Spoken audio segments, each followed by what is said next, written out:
আসসালামু আলাইকুম, সবাইকে স্বাগতম। প্রিয় শিক্ষার্থী বন্ধুরা, আজকে আমি এই যে হিসাব বিজ্ঞান বিষয়ের আর্থিক বিবরণী প্রস্তুত সংক্রান্ত পর্ব 5-এ একটি বিশেষ করে সেবামূলক প্রতিষ্ঠানের সৃজনশীল উদাহরণের মাধ্যমে কিভাবে আর্থিক বিবরণী প্রস্তুত করা যায় বিস্তারিত আলোচনা করার জন্য আলোচনায় আছে আমি মোহাম্মদ সিরাজুল ইসলাম, বরিশাল সরকারি model school and college, Barishal. তো চলো শুরু করা যাক। প্রথমে আমি যেখানে একটি সৃজনশীল প্রশ্ন উপস্থাপন করলাম, এই যে লক্ষ্য করি, এইটা হচ্ছে একটি রেওয়া মিল। এই রেওয়া মিলের সাথে সমন্বয় আমি এইভাবে ডানে বামে উপস্থাপন করেছি একটু বড় করে দেখানোর জন্য। এটা হচ্ছে রেওয়া মিল, এইগুলো সমন্বয়। এই রেওয়া মিলের সমন্বয়ের আলোকে 3টা প্রশ্ন আছে। ক নম্বরে বলেছে মোট সেবা আয় এর পরিমাণ নির্ণয় করো। এখানে আমরা লক্ষ্য করলে দেখতে পাই যে নিরীক্ষা আয় আছে না, এই 60,300, এটাই কিন্তু সেবা আয় হিসাবে ধরা যায়। এইটার সাথে আমাদের এই যে 1 নম্বর সমন্বয় 2 নম্বর সমন্বয় যোগ হবে। যাই আমরা সমাধানের চেষ্টা করি, এইভাবে লিখতে পারি মোট সেবা আয়ের পরিমাণ নির্ণয়। প্রথমে লিখবো এই নিরীক্ষা আয়, রেওয়া মিলে দেওয়া আছে 60,300, এটা লিখবো প্রথম ঘরে। এটার সাথে এই যে 1 নং সমন্বয় বলা আছে নিরীক্ষা কাজ সম্পূর্ণ বিল 10,000 টাকা, যা এখনো পাওয়া যায়নি। মানে আমরা কাজ করে দিয়েছি কিন্তু টাকাটা এখনো আদায় হয়নি, মানে বাকিতে বিক্রয়ের মতো। বাকিতে বিক্রি করলে যেমন বিক্রয়ের পরিমাণ বৃদ্ধি পায়, অনুরূপ ভাবে এই যে বাকিতে সেবা প্রদান করা হয়েছে এটার জন্য এই নিরীক্ষা আয় বা সেবা আয় বৃদ্ধি পাবে।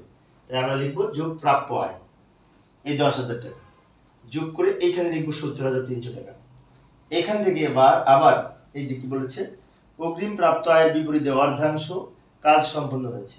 এবং অগ্রিম প্রাপ্ত আয় মানে কি, যে অনুপার্জিত আয় ছিল 5,000 টাকা, ওই 5,000 টাকা অনুপার্জিত আয় আমরা পেয়েছিলাম, অ্যাডভান্স পেয়েছিলাম ভবিষ্যতে কাজ করে দেওয়ার জন্য, সেজন্য এটি দায় হিসেবে গণ্য ছিল। বাট এখন সেই কাজের অর্ধেক আমরা সম্পন্ন করে দিয়েছি। যে অর্ধেক কাজ সম্পন্ন করে দিয়েছি সেটা কিন্তু আয় হয়েছে, উপার্জন হয়েছে। সেজন্য আমরা এই অনুপার্জিত আয় যে 5,000 আছে তার অর্ধেক এখানে যোগ করব, যোগ উপার্জিত আয় বা অর্জিত আয়, যাই বলি না কেন। এই 5,000 এর অর্ধেক 2,500 যোগ করে শেষের ঘরে লিখব। এটাই হচ্ছে এই মোট সেবা আয় বা মোট নিরীক্ষা হতে আয়, যাই বলি না কেন, নিরীক্ষা আয় এক ধরনের সেবা আয়। আচ্ছা, এইভাবে ক নাম্বারের উত্তর দিতে পারি। খ নাম্বারে বলেছিল নিট মুনাফা নির্ণয় করতে। তো নিট মুনাফা নির্ণয় করবো আমরা এখন। নিট মুনাফার জন্য আমরা এইভাবে ছক অঙ্কন করতে পারি, বিশদায় বিবরণী বা আয় বিবরণী, যাই বলি না কেন। প্রথমে লিখবো আয় সমূহ।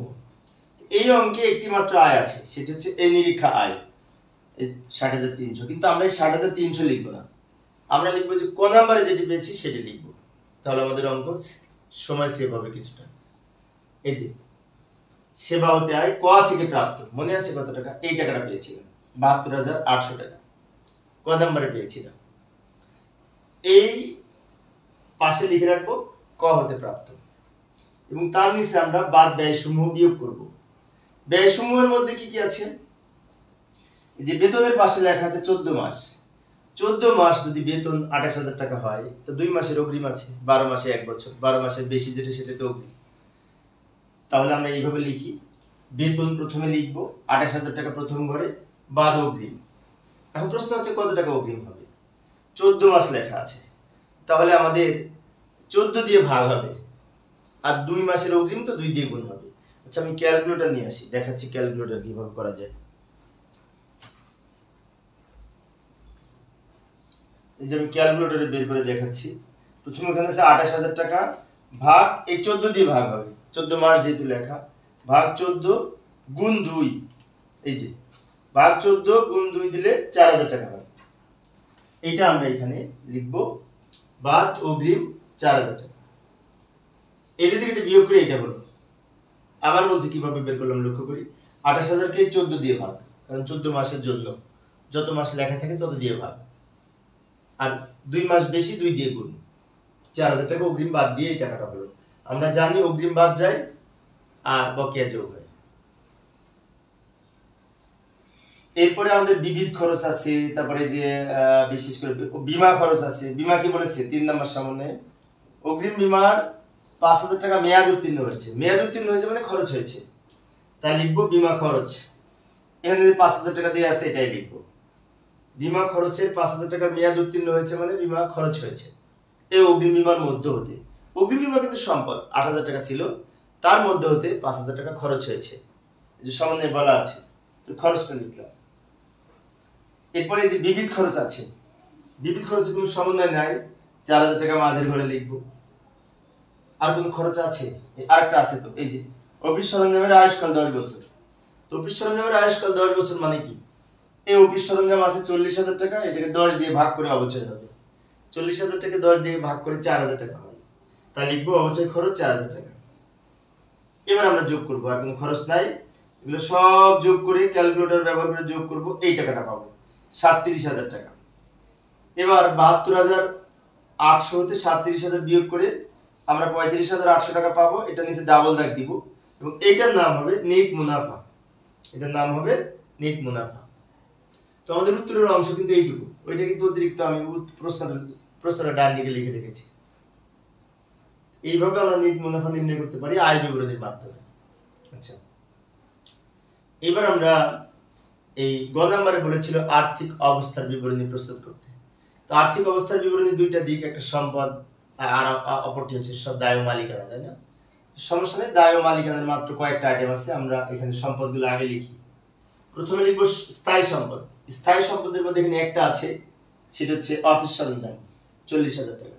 তো অফিস সরঞ্জাম 40,000 টাকা আমরা মাঝের ঘরে লিখব। একটি যেহেতু স্থায়ী সম্পদ সেজন্য মাঝের ঘরে লিখব। এখান থেকে বাদ পঞ্জীভূত অবচয়, বাদ অবচয় কত টাকা হবে? এই যে অফিস সরঞ্জাম 10 বছর চলবে, তাহলে এটাকে 10 দিয়ে ভাগ করে 4,000 টাকা অবচয় পেয়েছিলাম, কিছুক্ষণ আগে লিখেছিলাম, ওই 4,000 টাকা লিখবো। এটি থেকে এটা বিয়োগ করে শেষের ঘরে লিখবো 36,000 টাকা। আচ্ছা, এখানে দীর্ঘমেয়াদী বিনিয়োগ বসে, কিন্তু এই অঙ্কে বিনিয়োগ নাই। তো বিনিয়োগ যেহেতু নাই, সেজন্য আমরা চলতি সম্পদ লিখবো। চলতি সম্পদের মধ্যে আমাদের কি কি আছে? চলতি সম্পদের মধ্যে এই যে অগ্রিম বীমা আছে, হাতে নগদ আছে। আস্তে আস্তে লিখি। প্রথমে অগ্রিম বীমা লিখতে পারি, সমস্যা নেই। অগ্রিম বীমা কত আছে? 8,000 টাকা। এই মাঝে প্রথম ঘরে লিখবো। কেন প্রথম ঘরে লিখবো? অগ্রিম বীমার সম্পর্কে সমন্বয় আছে। এই যে অগ্রিম বীমার 5,000 টাকার মেয়াদ উত্তীর্ণ হয়েছে, সেই জন্য লিখবো এই বীমা খরচ এই 5,000 টাকা।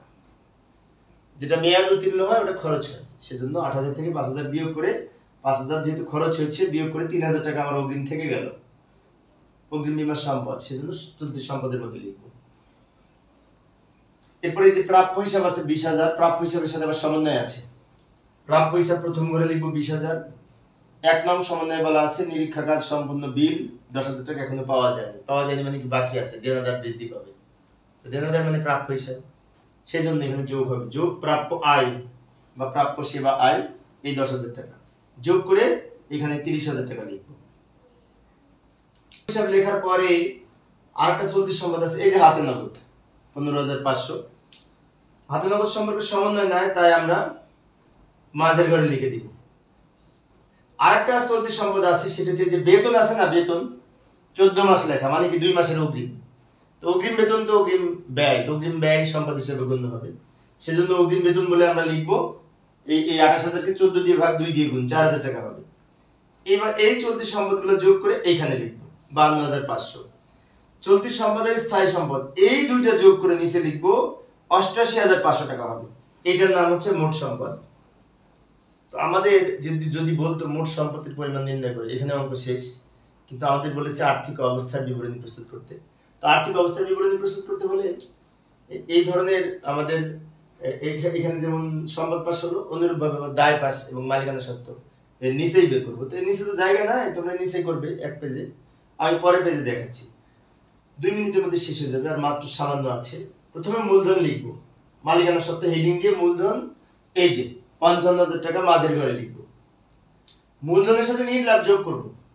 এখন নিট মুনাফা অনেক সময় প্রশ্নে দেয়া থাকে, প্রশ্নে বলা থাকে নিট মুনাফা এত টাকা ধরে এই আর্থিক অবস্থার বিবরণী প্রস্তুত করে, তখন সেই নিট মুনাফাটা লিখবো। বাট এই অঙ্কে নিট মুনাফা দেয়া নেই, কিন্তু ক নাম্বারে একটা নিট মুনাফা, সরি খ নাম্বারে নিট মুনাফা বের করেছিলাম, মনে আছে? ওই নিট মুনাফাটা এখানে লিখবো। খ নাম্বারে বের করেছিলাম 35,800 টাকা, এই দুটো যোগ করে এইখানে লিখবো। এখন এখান থেকে উত্তোলন বাদ যায়, উত্তোলন এই অঙ্কে নাই, তাই না? উত্তোলন এখানে কোথাও আছে? নাই। কিন্তু একটা কথা আছে, উত্তোলনের বিকল্প একটা নাম দেয়া আছে। এটা নতুন একটা বিশেষ করে হিসাব এখানে আমি উপস্থাপন করেছি। অনেক শিক্ষার্থীর কাছে এটা তো নতুন মনে হতে পারে। লক্ষ্য করি, তামিমের অঙ্কটা কিন্তু তামিমের, আর অঙ্কের মধ্যে বলা আছে তামিমের চলতি হিসাব। তামিমের অঙ্ক উপরে লেখা আছে তামিম এর রামিম, আর ভিতরে লেখা আছে তামিমের চলতি হিসাব। তামিমের চলতি হিসাব মানে এটা কিন্তু উত্তোলন। ভালো করে লক্ষ্য করি, অনেক শিক্ষার্থী হয়তো এটা কনফিউশন হতে পারে। তামিমের চলতি হিসাব মানে এটা হচ্ছে উত্তোলন। এই নতুন আইটেমটা আজকে আমরা শিখবো। এটা যেহেতু উত্তোলন তাই এখানে লিখবো বাদ চলতি হিসাব। কত টাকা? 4800। এটা থেকে এটা বিয়োগ করে শেষের করে লিখবো। এখান থেকে যেমন আমরা উত্তোলন বিয়োগ করতাম, এই তামিমের চলতি হিসাব এটা কিন্তু উত্তোলন। বারবার বলছি আমি, খেয়াল করবো বিষয়টা। আচ্ছা, এবার দায় সমূহ লিখবো। চলতি দায়, তো চলতি দায় এখানে একটি মাত্র চলতি দায় আছে, অনুপার্জিত আয় 5000 টাকা, এবং এই অনুপার্জিত আয়ের অর্ধাংশ অর্জিত হয়েছে, কাজ সম্পন্ন করে দেওয়া হয়েছে, সেজন্য অনুপার্জিত সেবায় মাঝের ঘরে লিখবো, যেহেতু একটা মাত্র আছে। এখান থেকে লিখবো বাদ অর্জিত আয়। অর্জিত আয় এটার অর্ধেক, 2 নং সমন্বয়ে বলা আছে অর্ধাংশ কাজ করে দেওয়া হয়েছে, মানে অর্ধাংশ অগ্রিম নাই আর, সেজন্য লিখবো বাদ অর্জিত আয়, এটার অর্ধেক 2500, এটা থেকে এটা বিয়োগ করে 2500 হবে। 86,000 আর 2500 দুইটা যোগ করে নিচে লিখবো, এই 88,500 টাকা হলো, এবং এইটার সাথে আর আগের সম্পদের সাথে কিন্তু মিলে গেছে। মিলছে না? হ্যাঁ, মিলছে। প্রিয় শিক্ষার্থী বন্ধুরা, এই ছিল আজকের আলোচনার বিষয়। আমি অবশ্য এই প্রতিটি পর্বে নতুন নতুন সমন্বয় উপস্থাপন করার চেষ্টা করি। তো পরের পর্ব 6 আরো কিছু নতুন সমন্বয় উপস্থাপনের মাধ্যমে সমাধানের চেষ্টা করব। দেখার আমন্ত্রণ রইল। পরিশেষে সবাই ভালো থাকবে এবং